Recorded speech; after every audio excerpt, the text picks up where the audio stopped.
Olá, pessoal, boa tarde. Estamos começando mais um episódio do podcast Vozes Afirmativa. Estamos hoje aqui com mais um convidado para falar sobre uma nova temática. Estamos aqui com o Cauã Yarley. Ele que é estudante do IFMA, do curso de Ciências e Tecnologia dos Alimentos, membro do Núcleo de Estudos Afro-Brasileiras e Indígenas do Campus Caxias, pesquisador sobre ações afirmativas e movimentos culturais tradicionais. Boa tarde, Cauã. Boa tarde. E como ela já falou, né, participo aí de pesquisas, também de simpósios e seminários que participam, na verdade, sobre essa temática étnico-racial e também sobre movimentos tradicionais que existem dentro da nossa regionalidade onde nós habitamos e que são muito importantes o discurso, assim como nós estamos hoje para falar sobre isso. E hoje trouxemos uma temática muito interessante, né, cujo título é Vozes Ancestrais, Identidade, Resistência e o Futuro dos Povos Indígenas. Uma temática aí que vai, com certeza, perdurar para uma conversa bem interessante. E aí, hoje aqui, como eu falei para vocês, a gente está trazendo um novo convidado com essa temática. E aí, para iniciar a nossa conversa com a primeira pergunta, né, que eu vou direcionar para você, o meu questionamento é: quais são os principais desafios enfrentados hoje pelos povos indígenas no Brasil, segundo o que você acompanha aí durante seus estudos, os movimentos que você já participou? Sim. Sobre os estudos que a gente tem hoje sobre a população indígena e as comunidades que envolvem essas comunidades indígenas, nós temos hoje 3 principais pilares, que é justamente a busca por essa questão territorial, também essa busca pelas ações afirmativas, como nós falamos hoje, né, as questões que são direitos para essa população indígena. E também nós temos outras coisas, como, por exemplo, a prevalência dessa cultura. A cultura indígena, ela é muito apagada. Hoje em dia nós temos o conceito, né, de epistemicídio. Esse epistemicídio cultural que acontece pela população indígena também é uma coisa que acomete a eles.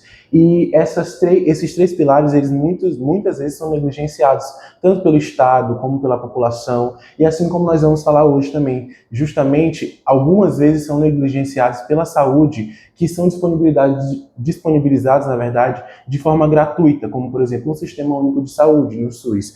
E a gente tem muitas vezes hoje notícias que provam isso, como, por exemplo, as invasões no território indígena, as comunidades indígenas, e essas mortes que são muito pontuais hoje em dia de pessoas indígenas, e também, como a gente pode ver também, o garimpo ilegal, ele vem crescendo, a privatização de reservas ambientais, que são as reservas ambientais que são cuidadas por pessoas indígenas. Então, nós percebemos hoje muitos empecilhos pertinentes, perigos, na verdade, pertinentes, que acometem a população indígena, que muitas das vezes é um empecilho para essa prevalência da cultura, para que não seja apagada, também essa questão que vai ser voltada para a preservação do meio ambiente, das reservas indígenas, como, por exemplo, nós temos grandes reservas indígenas no norte e no nordeste do Brasil. Só que muitas vezes nós percebemos que existe muito um discurso de que muitas pessoas falam sobre aquela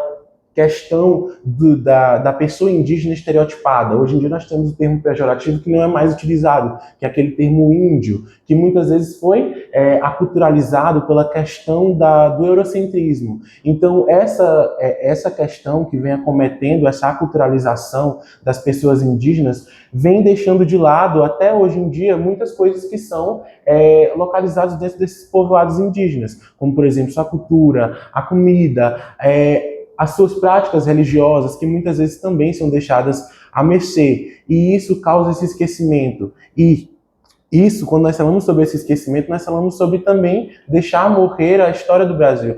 Nós temos muitas ações afirmativas hoje em dia sobre essas questões nas quais nós vamos falar também. E muitas dessas ações afirmativas são diretamente direcionadas para a população indígena e também são tratadas para com elas. Porque o governo brasileiro, ele reconhece a população indígena, o território indígena, como algo que vem antes do Estado. Porque nós temos esse processo de colonização que foi muito duradouro dentro do Brasil e que as pessoas que mais sofreram foram pessoas que foram escravizadas e também a população indígena, que, por sua vez, teoricamente, dentro da história nós temos esse conceito de que a população indígena não foi escravizada, mas foi sim, por mais que houvessem questões contraditórias que que dizem que a população indígena não foi escravizada, mas a população indígena também foi catequizada. Essa catequização é o que causa esse apagamento, tanto da cultura, também essa negligência do Estado para com a cultura indígena. Então, hoje em dia, nós temos muito esse apagamento voltado para todas essas áreas, como, por exemplo, a busca pela saúde, a busca pela educação, porque a partir do momento que uma pessoa não existe, não há direitos para essa pessoa. Então, a partir do momento em que nós não temos a cultura indígena fortalecida dentro do Brasil e dentro dos nossos conhecimentos, tanto, por exemplo, dentro da escola, dentro das nossas reavivações artísticas, nós não temos esse conhecimento, muitas vezes nós consideramos isso como se não fosse uma coisa que é vivida hoje em dia, sendo que é uma resistência muito grande. Nós temos aí grandes notícias de lutas e debates que vêm acontecendo com a população indígena, que muitas vezes não é reconhecido. Então essas pessoas, elas são, muitas das vezes, menosprezadas. Então a população indígena hoje em dia sofre principalmente com esses conceitos. Pois é, né? Como você falou, não tem como você trazer essa cultura, mostrar como é que esse povo vive, se você não quer conhecer como é realmente a realidade dessas pessoas, respeitar a cultura, porque quando você traz a cultura desses povos para dentro de um sistema de saúde, por exemplo, ou para dentro das culturas, né, das atividades culturais que tem, você está mostrando que os direitos dessas pessoas, eles estão sendo respeitados, né, e a cultura, ela está sendo ali mostrada para o povo, porque a partir do momento que você esconde uma população, né, do restante do mundo ali, priva ela dos direitos, porque assim como qualquer outro cidadão, qualquer outro grupo da população, as pessoas indígenas, elas têm os seus direitos, né, elas são respaldadas por várias políticas, e essas políticas, elas precisam ser respeitadas para garantir o direito dessas pessoas. E aí, como você já falou, né, no contexto da saúde, agora uma pergunta voltada para esse âmbito. Quais são as maiores barreiras que dificultam o atendimento adequado às populações indígenas, como o acesso aos serviços, a continuidade no cuidado ou respeito a essas práticas humanas? O que você acha? Quando nós falamos sobre o sistema de saúde, quando ele vai adentrar uma população indígena ou uma comunidade do âmbito geográfico, falando geograficamente, nós temos muitas vezes comunidades ou que são bastante afastadas, ou que hoje em dia são muito colocados dentro da urbanização. Não só dentro dessa questão da reserva indígena, onde nós temos essa urbanização frequente, o que é um problema, que nós tenhamos cada vez mais essas reservas indígenas, que são ações ambientais que são vivas, o que muitas vezes hoje são coisas que causam problemas ambientais, não é verdade? E o que acontece é que esse acesso restrito, como você mesmo falou, esse acesso restrito, onde nós temos uma população geográfica que muitas vezes ela vai ser muito longe, ou vai ser de muito difícil acesso para a saúde ou para qualquer outro meio de direito físico, material, para que chegue para essa população indígena, é muito mais difícil. Também esse é um dos principais pontos que vai ser focalizado dentro do difícil acesso à saúde para a população indígena. Outras questões é que, por mais que nós tenhamos hoje em dia muitas políticas afirmativas que vão focar, como por exemplo a Secretaria dos Direitos, na verdade a Secretaria, eu até anotei aqui, a SESAI, que é a Secretaria Especial da Saúde Indígena. Essa Secretaria Especial da Saúde Indígena, ela vai ser uma secretaria que vai ser focalizada em formar, principalmente, uma equipe de saúde indígena que vai justamente para esse acesso restrito.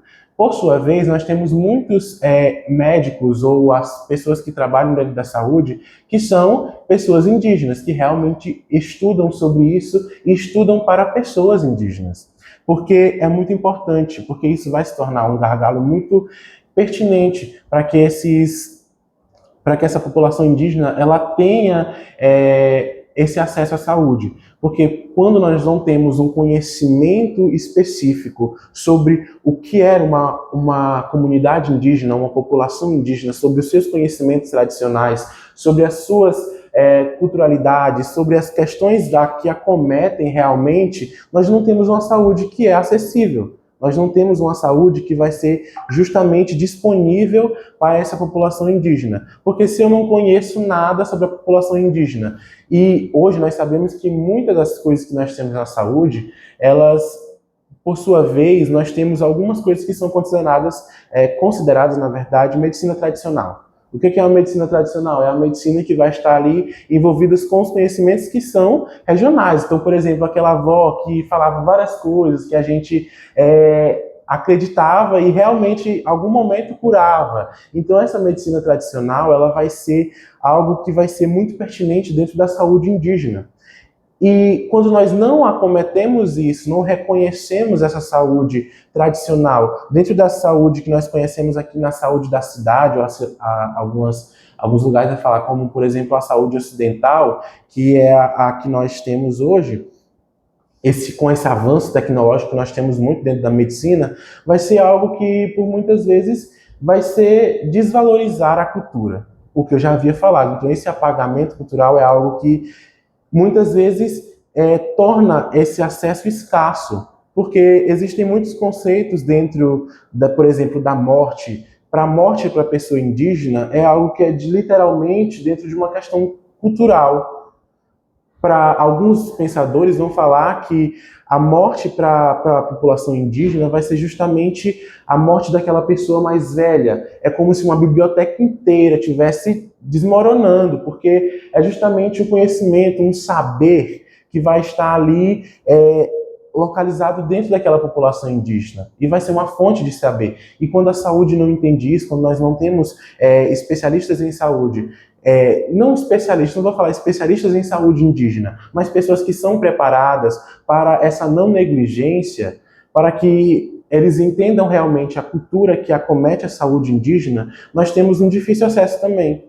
E quando uma coisa muito importante de se falar, porque quando a gente vai pesquisar sobre saúde indígena e sobre essas barreiras, é justamente sobre coisas que acontecem hoje em dia, como por exemplo o garimpo ilegal, do que eu já falei. Hoje em dia, muitas pessoas morrem porque elas são acometidas pelo garimpo ilegal. Por exemplo, no garimpo ilegal, nós temos muitas substâncias que são utilizadas, como, por exemplo, o mercúrio. O mercúrio ele vai ser utilizado dentro do garimpo ilegal para que eles possam achar o ouro mais facilmente, para que eles possam visualizar. E é uma coisa que desce pelas ribanceiras. O mercúrio vai descer pelas ribanceiras. Então, nós temos aí não só pela população indígena, mas grande parte da população indígena, porque hoje em dia nós vemos casos que são das pessoas hoje em dia dentro da cidade, né, que consomem peixes que têm mercúrio, mas a população indígena, ela sobrevive a partir daquela reserva indígena. Então, isso vai ser uma coisa que vai acometer a população indígena, porque a sua água é proveniente da sua terra, o seu alimento é proveniente da sua terra. Então, isso também vai envolver na saúde. Quando nós não temos essa demarcação, que é uma das lutas indígenas, essa demarcação que é muito importante para que ocorra, nós temos a grande parte da morte de pessoas indígenas. Quando nós falamos sobre saúde, nós também falamos sobre esse estado de vida.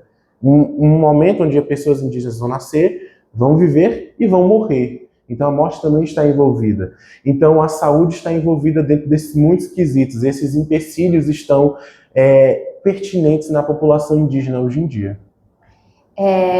Eu, como estudante da área da saúde, eu creio que os profissionais que estão, né, nessa área, os profissionais da saúde, eles precisam ter esse olhar voltado para essa comunidade, porque, por exemplo, se ela é uma população que está mais restrita, mas você como profissional da saúde, que está ali dentro, por exemplo, de uma atenção primária, você precisa conhecer a sua comunidade e saber, né, quais são a população que você tem que ali acompanhar, tem que cuidar. Então, se você tem uma população indígena, que ela fica ali mais restrita, por exemplo, pode estar ali na sua comunidade, só que a saúde, ela precisa chegar até elas, os cuidados, essa população, ela precisa ser cuidada, precisa realizar exames, você precisa conhecer quais são as comorbidades que mais afetam, porque, por exemplo, eles têm uma grande dificuldade em acessar esses serviços de saúde, muitas vezes, né, porque não são muito bem recebidos, não são compreendidos e não aceitam a cultura. É como você falou, hoje em dia, dentro do âmbito da saúde, a gente realmente tenta associar a nossa medicina normal com a medicina tradicional, né? A medicina ali de medicamentos e tudo mais, com a medicina daquele chá, daquela avó que ensinou, que cura aquilo ali. Então, quando você vai conhecer aquela comunidade, que você vai explicar o que ela tem que fazer para melhorar algum problema, você não vai já chegar entrando na cultura dela, falando, não, isso aqui não pode, isso aqui é errado, porque aquilo ali já é uma tradição, é como você disse, eles já foram crescendo, se baseando na cultura de pessoas mais idosas que ensinaram que aquilo ali funcionava, que você poderia resolver tal problema de saúde com tal planta, com tal chá. Então, você tenta associar um medicamento, né, um tratamento ali mesmo medicamentoso, mas você não deixa a medicina tradicional deles de lado, porque isso faz com que eles se sintam ali mais integrados dentro do sistema de saúde e facilita com que eles venham até o sistema procurar esse cuidado. Porque se você limita o seu cuidado somente ao que você sabe e você ignora os saberes dessa população, você acaba ali meio que fazendo com que eles se afastem ainda mais do sistema de saúde. E aí não tem como você cuidar de uma população que você praticamente fecha os olhos para saber sobre o que está acontecendo com ela. Então, é muito importante quando você vai atrás, busca estudar, porque é obrigação, eu creio que de todo profissional da saúde, conhecer quais são as dificuldades, quais são as problemáticas que qualquer grupo social enfrenta, seja indígena, seja quilombola, seja cigano, a gente tem que conhecer. Ah, mas é uma comunidade que não acessa tanto a UBS. Certo, ele não vai até a UBS, ele não vai até um hospital, mas sim, seu serviço ele para ali, você não pode ir atrás de buscar essa comunidade, saber o porquê que ela não está conseguindo acessar esse serviço de saúde, buscar ali políticas, né, que garantam os direitos dessa população e ir atrás, levar a saúde até essa população. No Afirma SUS, que é esse programa novo que a gente que foi criado, né, que a gente está aqui fazendo essa gravação, a gente preza muito pela equidade, né, que é dar mais a quem precisa de mais, porque se uma comunidade indígena, ela está lá na sua região, né, lá no seu canto, seguindo a sua tradição, com a sua cultura, com a sua alimentação ali, do jeito que eles seguem, aí você não vai atrás dessa comunidade, né, não vai dar a eles uma saúde, porque eles estão lá no canto deles, então a saúde não precisa chegar até eles, não, a saúde ela tem que chegar até eles, então é dar mais a quem precisa de mais. Se eles estão ali num local mais longe da zona urbana, né, do centro da cidade, mas você tem que ser direcionado, essas pessoas elas têm políticas que precisam ser seguidas, então eles adoecem, eles precisam de medicamento, eles precisam ser cuidados e eles precisam ser integrados dentro da comunidade no geral. E aí, partindo já para outra pergunta, né? Quando falamos sobre os povos indígenas, segundo a sua opinião, quais são as políticas públicas que existem para garantir os direitos dessa comunidade, garantir a qualidade de vida e quais são os principais desafios, né, para que essas políticas elas sejam realmente efetivas no Brasil? Hoje em dia, dentro do Brasil, quando nós falamos sobre a saúde e todos os direitos, ações afirmativas para a população indígena, na verdade, para todas as populações que são consideradas minorias e que foram marginalizadas hoje em dia, como, por exemplo, a população quilombola, essa segurança para a população indígena ou também para a população quilombola, porque nós puxamos a população quilombola também nós puxamos para esse mesmo sentido, porque uma coisa que nós percebemos muito hoje é o avanço do agronegócio, né? E o avanço do agronegócio é uma questão que vem sendo muito perigoso para essas comunidades que são marginalizadas e que são comunidades tradicionais. Porque esses quilombos ou essas comunidades indígenas muitas vezes são alvos de violência. Quando nós falamos também sobre a saúde da população indígena, nós temos que falar sobre esse principal conceito, a violência contra a população indígena mediante ao ganho de terra.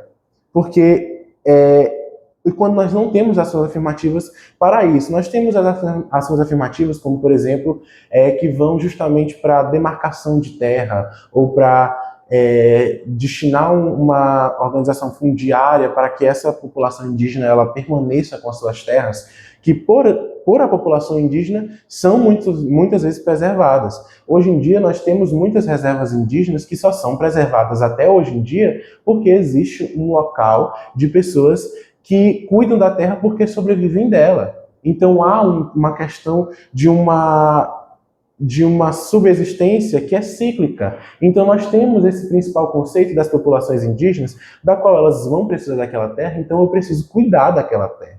Assim como também a população quilombola, que como você falou, e é algo muito importante de ser tratado, é que hoje em dia, com o crescimento do agronegócio, essas populações vêm sendo marginalizadas, porque esse ganho de terra é proveitoso tanto para esse crescimento agroindustrial ou industrial, e também da pecuária, porque essa terra ela é proveitosa e por muitas vezes também para o agronegócio é muito pertinente para que essa terra, porque ela é fértil, porque as pessoas cuidam, as pessoas que necessitam cuidam, não é verdade?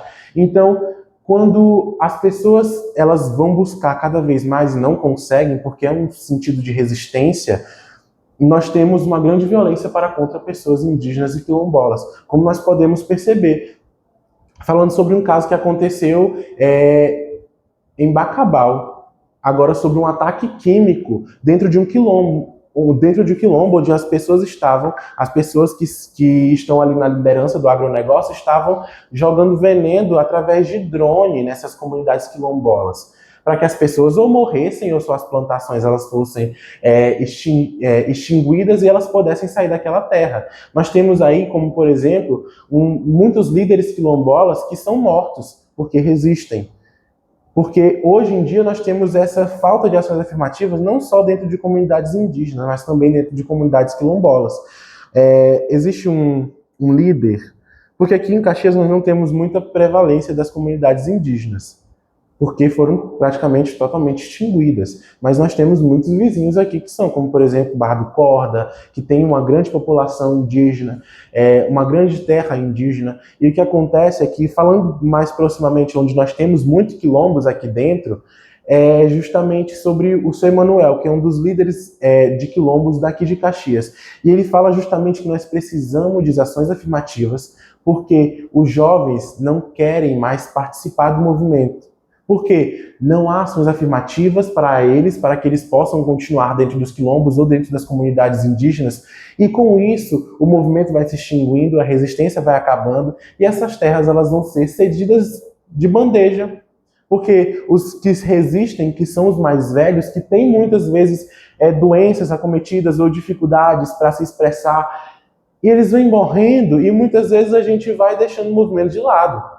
E também sobre a violência. Então é necessário que essas ações afirmativas elas sejam voltadas para a eficácia contra essa violência ambiental e essa violência física das populações. Não sei se hoje nós acompanhamos, na verdade, dentro das notícias, aquela revogação, hoje em dia, do próprio governo do Estado, do governo nacional, do governo Lula, hoje em dia, nós temos muito a questão da privatização. A privatização é algo que é extremamente perigoso para as populações indígenas, porque são lugares onde elas convivem. Então, hoje em dia, nós tivemos como, por exemplo, um projeto de lei, uma PL, que foi justamente para privatizar 3 grandes rios que eu até anotei aqui, ó, os 3 grandes rios que estavam o rio Tapajó, Madeira e Tocantins. Esses foram os 3 grandes rios que iriam ser privatizados para que fossem drenados e também eles fossem utilizados como proveniente de lucro. E são 3 rios que são importantes para essa reserva indígena e para as populações indígenas. Então, nós temos ações afirmativas que muitas vezes não são eficazes. Por mais que nós falamos sobre, por exemplo, a CESAI, a FUNAI, acho que é DCAI, alguma coisa assim, nós temos essas ações afirmativas, mas que também muitas vezes, pelo próprio Estado, nós temos uma grande resistência. E é algo que vai cada vez mais afunilando para que essa comunidade indígena, por mais que nós tenhamos lá no papel assim, as populações indígenas precisam resistir porque vieram antes do Estado, assim como na Constituição de 1988. Porque isso está localizado. Então essas terras são demarcadas, essas terras têm que ser demarcadas, a educação ela tem que ser cedida, a saúde tem que ser cedida às populações acessíveis, na verdade, populações indígenas.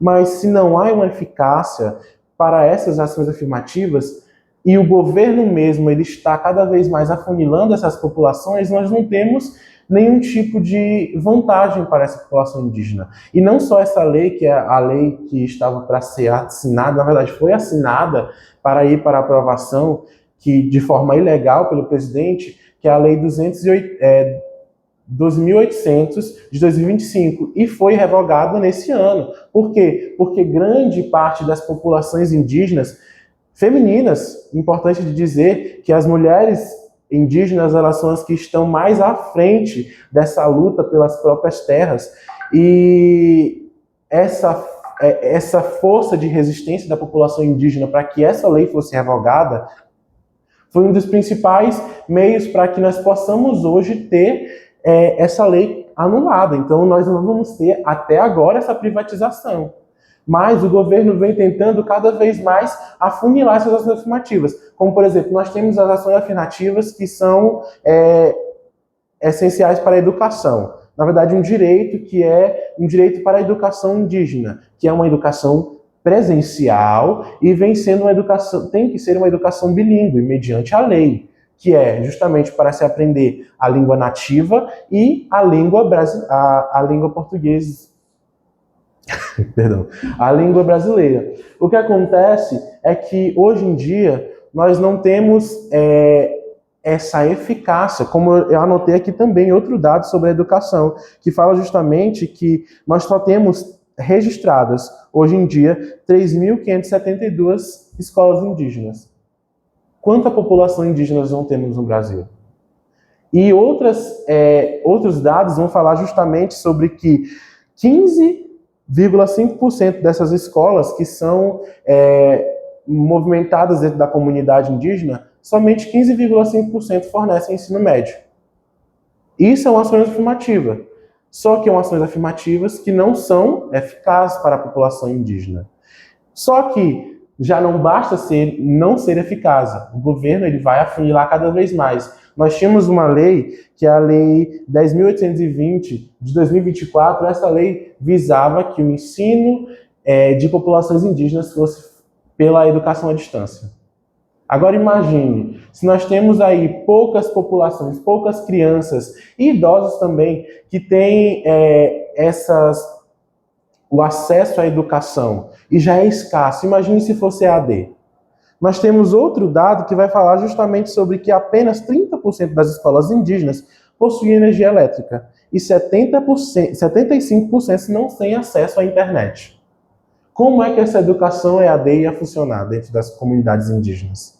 Não tem uma lógica, só que é justamente o que eu falei no início. É uma tentativa de epistemicídio cultural. Essa tentativa, ela vem desde a colonização. Nós sabemos que a nossa sociedade brasileira, ela é uma sociedade que vem focalizando principalmente os conhecimentos eurocêntricos. Esse eurocentrismo, ele incomoda muito quando nós falamos sobre um Estado que quer justamente focar nesses conhecimentos eurocêntricos. Então, as emendas escolares. Hoje em dia nós temos aí, como por exemplo lá no Sul, os parlamentares do Sul estão querendo revogar a lei que obrigatoriamente é necessário o ensino das questões afro-brasileiras dentro das escolas, da ementa. Isso é uma questão de epistemicídio cultural. Assim como também nós temos leis que focalizam também o ensino dos ensinos, na verdade, indígenas dentro das escolas. E isso é uma tentativa sistemática para que possa apagar essa população. Assim como nós temos locais onde as populações e comunidades indígenas hoje em dia não existem mais. Porque, como por exemplo aqui em Caxias, nós não temos comunidades indígenas. Nós sequer lembramos que já houve. Então a questão é essa. Então essas ações afirmativas, elas existem. Assim como, por exemplo, a Secretaria Especial, a educação presencial indígena e bilíngue. Mas elas são eficazes. Nós temos que pensar justamente nisso. E como o governo, cada vez mais sistematicamente, ele quer apagar esses conhecimentos indígenas, na verdade, todos os conhecimentos tradicionais que nós temos hoje dentro do Brasil e que resistem dentro do Brasil. É um ponto, assim, triste, né, quando a gente se fala de que um governo, né, que ele é para ser um apoio ali para todas as comunidades e principalmente para os povos indígenas, né, que muitas vezes aí a gente vê também realmente passando em reportagem, né, lutas, manifestações desses povos indígenas lutando pelo básico, né, que é o seu direito de ter a sua terra, o direito de ter a sua saúde, coisas que não precisava ter toda essa questão de precisar ir até uma televisão ou precisar entrar num processo ali, até mesmo de uma violência que são que eles passam muitas vezes para poder ter o seu direito básico, que é a saúde, que é a não violência garantida. Então, se a partir do governo, né, que é o que nos rege, que dita para os nossos direitos, né, cuida de toda a população, se ele não traz ali essas ações para poder cuidar dessas pessoas, fica ainda mais complicado delas se sentirem ali abertas para poder procurar um sistema de saúde, para poder procurar uma educação, porque como você disse, né, eles querem dar uma educação, mas ao mesmo tempo dificultam esse processo, porque como uma comunidade que é ali marginalizada, que geralmente ficam ali às margens do centro da cidade, você quer ofertar uma aula, uma educação EAD, sendo que muitas vezes nem no centro da cidade essas questões funcionam. Então é você ali incluir, mas já meio que, não, vamos dificultar. Só para dizer que está fazendo alguma coisa, mas as ações não estão sendo efetivas. E aí isso leva essa população a se sentir ainda mais restrita da cidade, né? Se sentir ainda mais negligenciada. E isso é um ponto muito preocupante, porque quanto mais elas vão fazendo isso, né, mais elas se sentem ali prejudicadas, mais elas se sentem violentadas, elas vão se afastar ainda mais do ambiente ali da educação, da saúde, a cultura delas. Infelizmente, elas vão ali passando por diversos problemas e isso vai acabando caindo no esquecimento, como você falou, né? Aqui, às margens da nossa cidade, a gente tem várias comunidades que têm pessoas indígenas, mas na nossa própria cidade, você conversar com um ou outro, você vê que não é uma temática que muita gente não conhece, não entende nada sobre essa comunidade, muitas vezes usam termos muito pejorativos, falam deles de uma forma ainda com muito preconceito, e isso é uma questão muito triste. E aí, até já voltando para uma pergunta aqui para a gente finalizar, eu queria saber, assim, a sua opinião. O que você acha, assim, que pode acontecer para melhorar tanto essa atenção quanto esse cuidado? O que você acha que ainda precisa ser mudado para que essa população indígena ela seja ainda mais mostrada, ela seja ainda mais respeitada e essas violências que eles passam, que são noticiadas, elas diminuam, ou então realmente acabem, né, que elas sejam mais respeitadas? O que você acha que pode ser feito? Sim, quando a gente fala sobre melhoria e sobre ações afirmativas que realmente funcionam para a população indígena, nós temos que pensar sobre um governo que pensa justamente sobre as questões indígenas. Porque não existe uma frase muito importante, é que não existe políticas ambientais sem pessoas indígenas. Porque, como eu já falei, são os grandes responsáveis pela preservação de reservas que são ambientais e que ainda existem dentro do Brasil. Nós temos aí dentro da Amazônia, a Amazônia vem cada vez mais sendo desmatada para o agronegócio, para o corte de madeira ilegal, e isso é uma coisa que é uma problemática muito grande dentro do Brasil. Só que quando nós falamos sobre a população indígena, são os que ainda preservam e que ainda resistem sobre isso. Então, quando nós temos um governo que pensa justamente sobre a questão de como a população indígena ela tem que sobreviver e como ela vai sobreviver a partir disso, a gente tem que pensar justamente sobre visões mais rigorosas e também sobre uma representatividade, porque nós sabemos que o governo ele passa justamente e perpassa, na verdade, sobre os próprios interesses. Não é sobre o interesse da população que nasce dentro do Brasil. Nós sabemos porque, como nós vemos um governo que é populista, um governo que está ali se dizendo pela comunidade, pelas questões, mas vejamos como nós temos a privatização como um primeiro foco dentro do Brasil, porque nós sabemos o Brasil ele é uma principal fonte de matéria-prima de minérios, nós temos aí grandes fontes de materiais que são orgânicos, então esses materiais que são provenientes da floresta, que são provenientes das nossas reservas ambientais. Então, a gente tem que pensar num governo que pense numa economia cíclica para que nós possamos estar ali dentro da economia visando esse crescimento econômico do Brasil, mas também visando a sustentabilidade. E quando nós pensamos sobre sustentabilidade, nós temos que pensar direitos a pessoas indígenas. Porque desde quando a gente fala sobre colonização, Idade Média, quando os indígenas já estavam aqui antes mesmo de todas as populações que vieram, nós temos contribuições indígenas que até hoje perpassam pela nossa sociedade.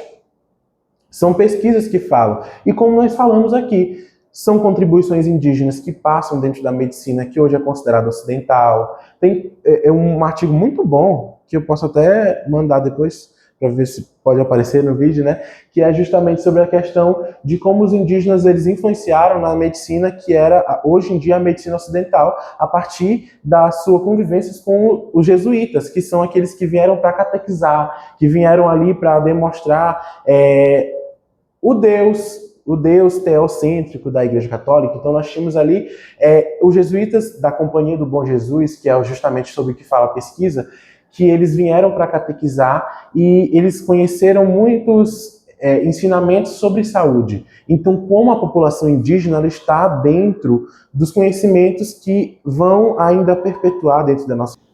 Então, trazer esses líderes para dentro dessas políticas, né, desse governo, para eles entender e realmente reafirmar, né, essas ações para essa comunidade, porque eles é que vão entender e saber falar das necessidades, das falhas que tem diante dessa população. Então, quando você traz essa comunidade, né, para mais perto, você consegue ter um cuidado ali a mais, dar voz, respeitar a história, porque a população indígena, eles construíram toda uma história e eles estão dentro da nossa história com um papel muito importante. Então, a gente precisa continuar respeitando esse papel e respeitar todos os frutos que eles trouxeram para dentro da nossa saúde, né? Com o uso de plantas medicinais, chás. Então, tudo isso, como você falou, né? Já tem estudos que mostram o quanto isso é importante, o quanto isso ajudou na construção da nossa história. Então, é trazer um pouco de respeito, né? De dignidade e realmente priorizar os direitos dessa comunidade para que elas possam se sentir ainda mais aceitadas, respeitadas, porque isso é muito importante. E finalizamos mais uma vez esse episódio, né, com essa temática muito importante. Então, trazer temáticas assim mostra o quanto que o programa, né, ele está voltado a realmente buscar ações afirmativas para comunidades vulneráveis, né, que são marginalizadas, mas que precisam ter esse acesso à saúde, que precisam ser enxergadas diante de políticas, diante de governo, e precisam ser respeitadas, né, ter ali um cuidado voltado para elas. Então, encerramos mais um episódio do nosso podcast, agradecemos a atenção de todos e muito obrigada e tchauzinho, até o próximo episódio.